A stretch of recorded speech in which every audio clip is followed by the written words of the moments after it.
I want you to meet someone. It is David Dietrich. I'm gonna tell you in advance, a bit of a spoiler alert. He really sucks. Here's a picture of him.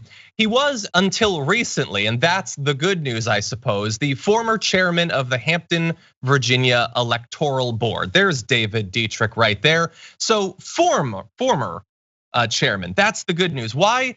Well, it's because people discovered that he had gone on an incredibly racist rant, and a violent rant at that, targeting black members of the military. So we're gonna put up his rant and focus on a few little parts of it. He had said on Facebook back in February of 2021, again, this guy who has political power over an electoral board in Virginia. This situation with the United States military is getting more disgusting and dangerous by the day. So he gets mad at Lloyd Austin for wanting to ferret out white nationalists. And he says, David Dietrich says, that means he wants to get rid of conservative, freedom-loving Americans from their roles. I'm not saying those are the same thing. He's saying that those are the same thing. He then attacks another member of the military and says that the guy sounds like a black nationalist. And that's where it takes an even worse turn, saying these so-called leaders are so vile and racist, there's no way to describe them other than in terms their own people understand. They are nothing more than dirty, stinking, and then he throws in the most vile racial slur in American politics. Because bear in mind, he's worried about racist people in the military, and then he throws out the N-word like that. So you have as vile racism as you will see, and then this. We're being forced into a corner by these enemies of the people. If it's a civil war they want, they will get it in spades. Perhaps the best way to pull us back from the brink is a good public lynching. Now, thankfully, once this was raised, their concern, the Republican Party of Hampton called for him to resign.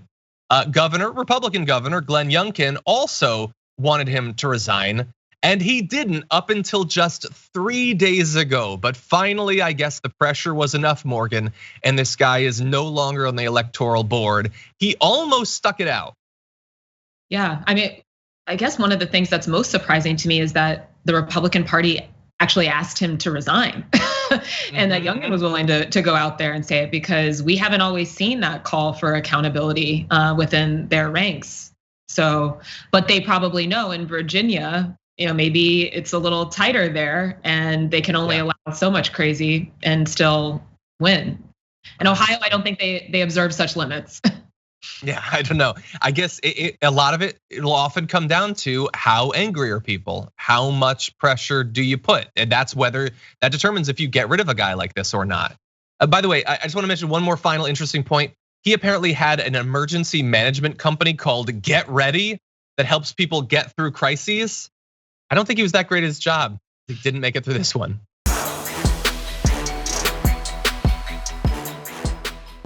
For more political news breakdowns, interviews, stories of activism, and me trying my hardest to care about the occasional big celebrity news story, subscribe to our YouTube channel at youtube.com/The Damage Report. And you can ring the bell wherever it is so you don't miss anything.